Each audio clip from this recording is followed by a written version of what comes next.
Hello बच्चों, चलिए start करते हैं।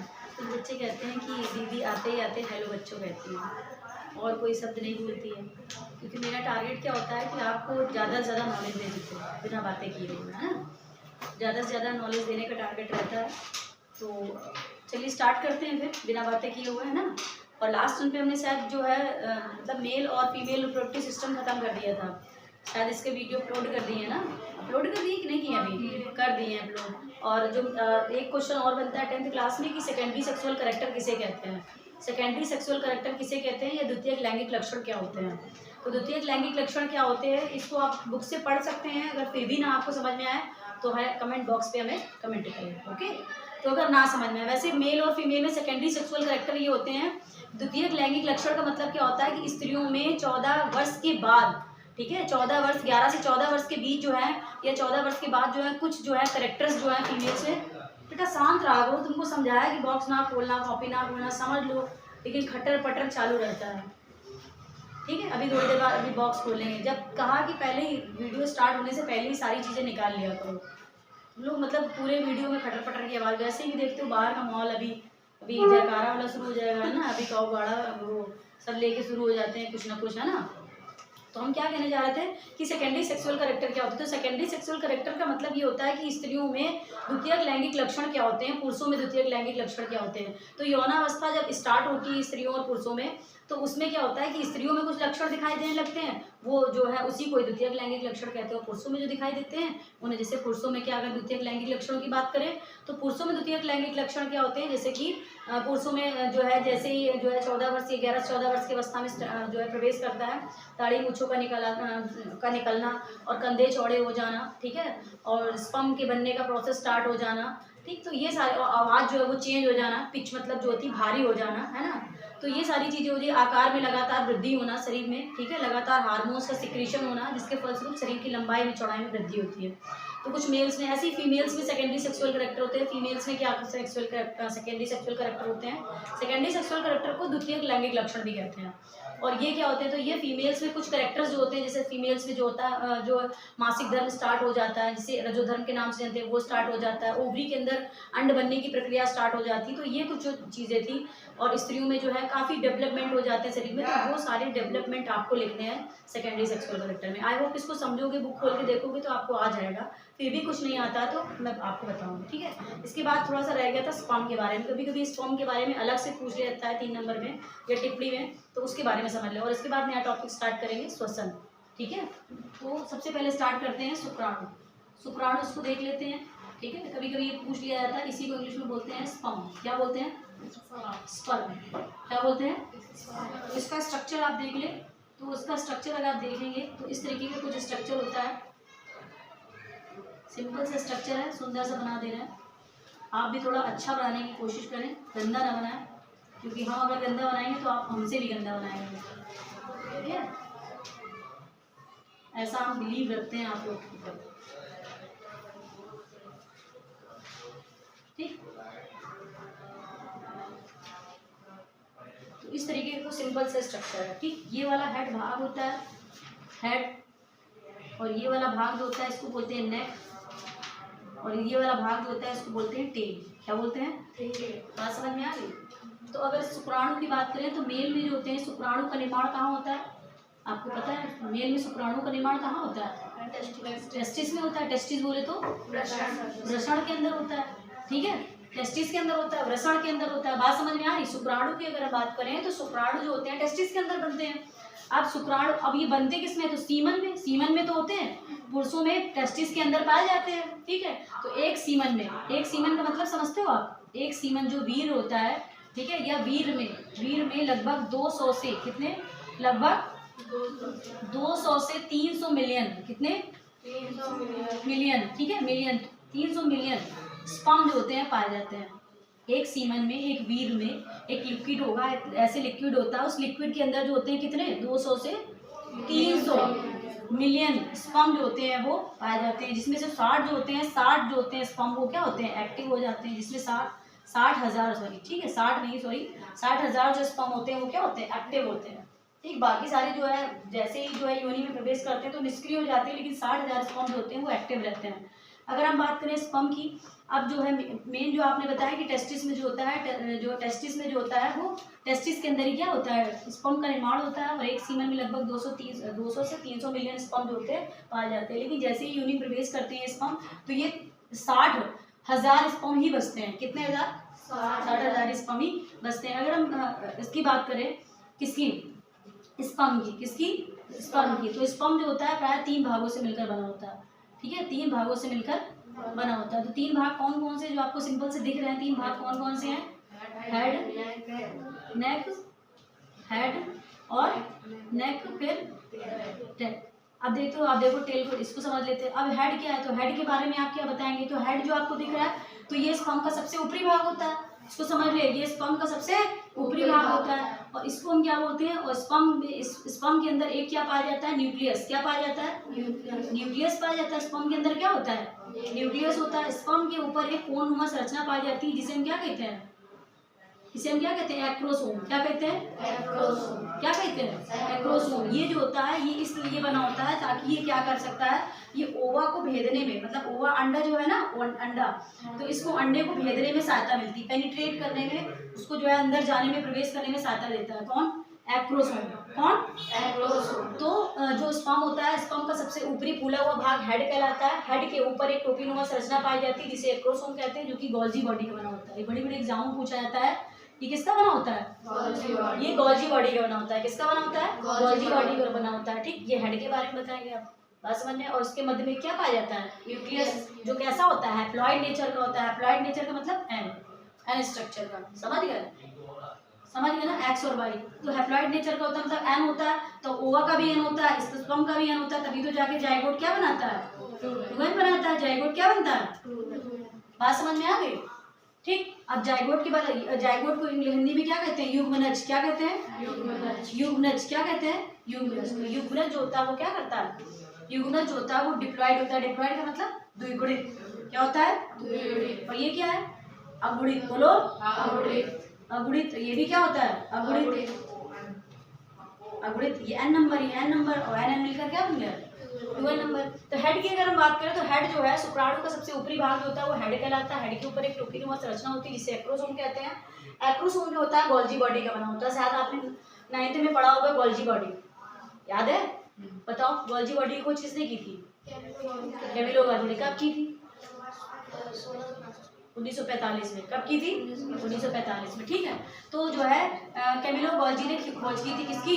Golgi body. गोल्जी बॉडी आपको पता है, इसमें सिस फेज होती है, ट्रांस फेज होती है, नलिका की समान संरचना होती है ना, गोल्जी बॉडी। तो उसमें भी हमने गोल्जी बॉडी जब 9th में पढ़ाया था, तो उस 9th में भी जो है गोल्जी बॉडी जो है उसमें हमने लिखवाया था कि गोल्जी बॉडी से जो होता है स्पर्म की एक्रोसोम का निर्माण होता है। तब भी हमने आप लोग को वहाँ पर समझाया था ना। और स्पर्म के अंदर जो होता है एक न्यूक्लियस पाया जाता है। क्या पाया जाता है? एक अगुणित या अगुणित केंद्रक पाया जाता है। न्यूक्लियस का मतलब क्या होता है? केंद्रक होता है। तो एक अगुणित क्या पाया जाता है? केंद्रक पाया जाता है। न्यूक्लियस का मतलब क्या होता है? केंद्रक होता है। ठीक है, अब अगर हम बात करें नेक की बात, तो नेक क्या होता है? तो जो शुक्राणु होता है, इसका मध्य का भाग जो होता है वो नेक कहलाता है, जिसमें माइटोकॉन्ड्रिया का आवरण पाया जाता है। किसका आवरण? माइटोकॉन्ड्रिया का क्या पाया जाता है? माइटोकॉन्ड्रिया का आवरण पाया जाता है। माइटोकॉन्ड्रिया जो होती है स्पाइरल स्ट्रक्चर होती है, जिसे माइटोकॉन्ड्रिया का आवरण पाया जाता है। और यही माइटोकॉन्ड्रिया का जो आवरण होता है, ये स्पर्म को क्या करता है? ऊर्जा प्रदान करता है।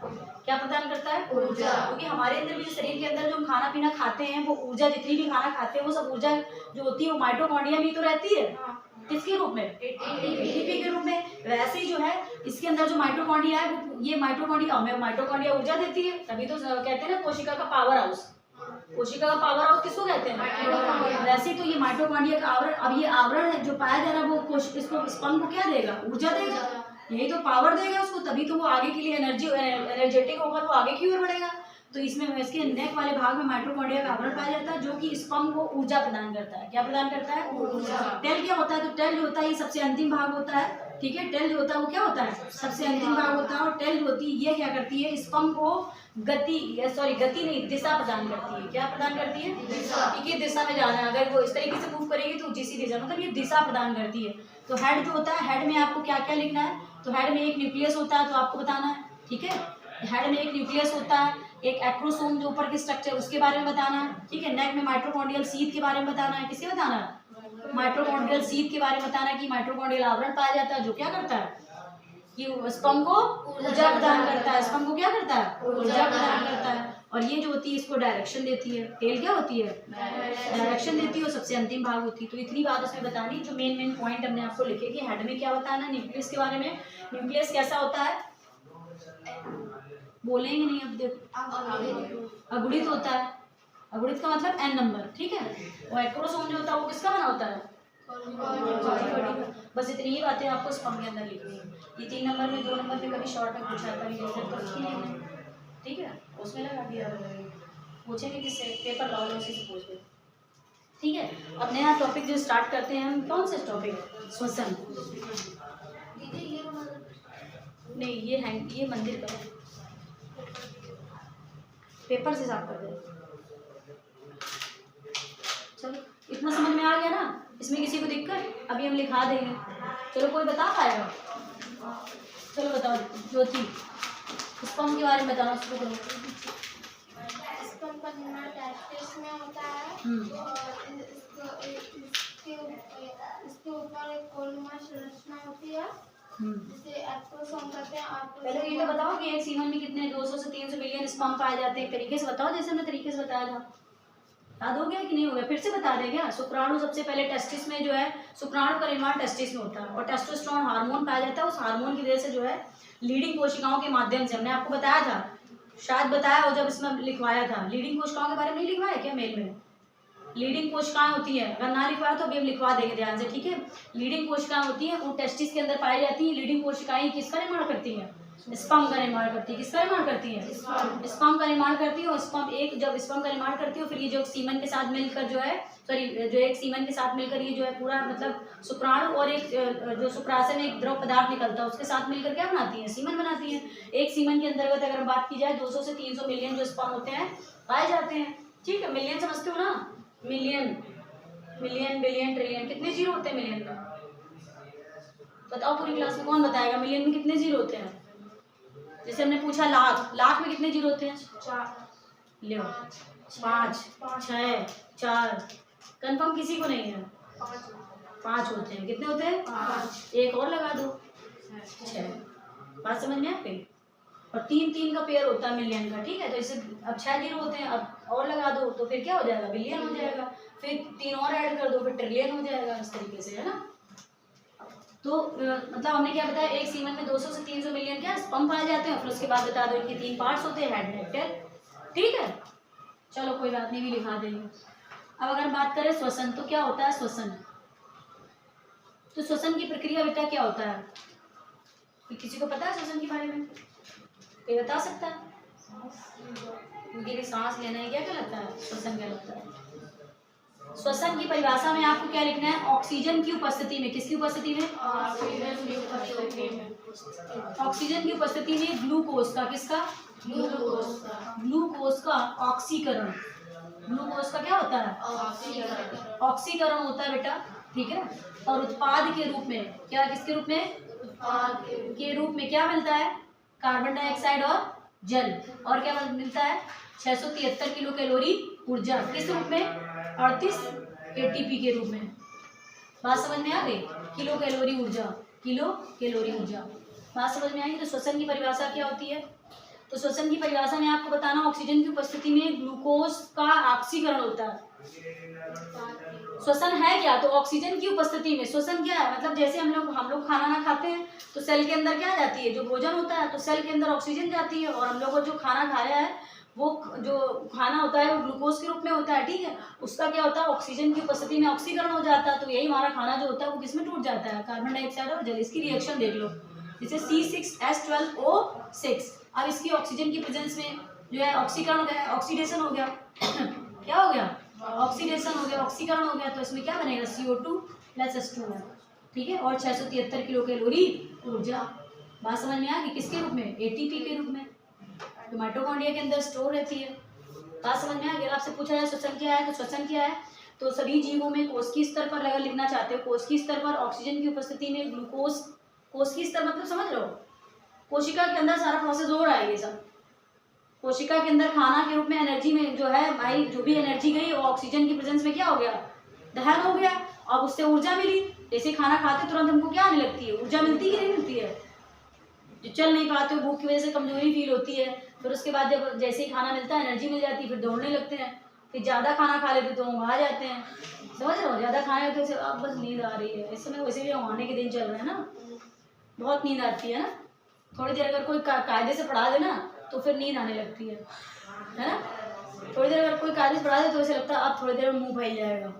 नींद तो नहीं आ रही किसी को, मेरे सारे इलाज करे आ तो रही, मैं क्या करूँ, मैं सो जाऊँ क्या।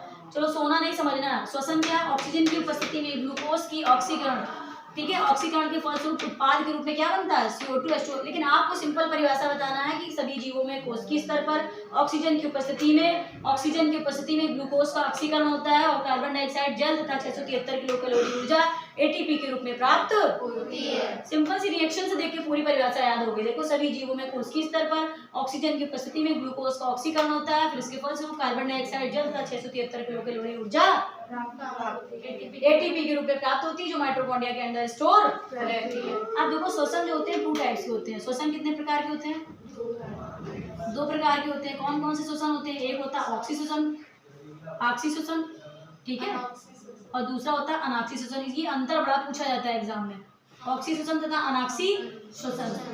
तो भैया इसके बारे में समझ लो, इसमें 5-6 अंतर बिल्कुल अच्छे से दिमाग से रख लो, और ये आपको इसी से मिल जाएंगे। ये जो आपको दिख रहा है ये इसी में ही मिल जाएंगे। तो जो ऑक्सीश्वसन क्या होता है, देखो ऑक्सीश्वसन जो होता है बेटा, ये हमेशा ऑक्सीजन की प्रेजेंस में होता है। ऑक्सीश्वसन किसकी प्रेजेंस में होता है, ये ऑक्सीजन की एब्सेंस में होता है।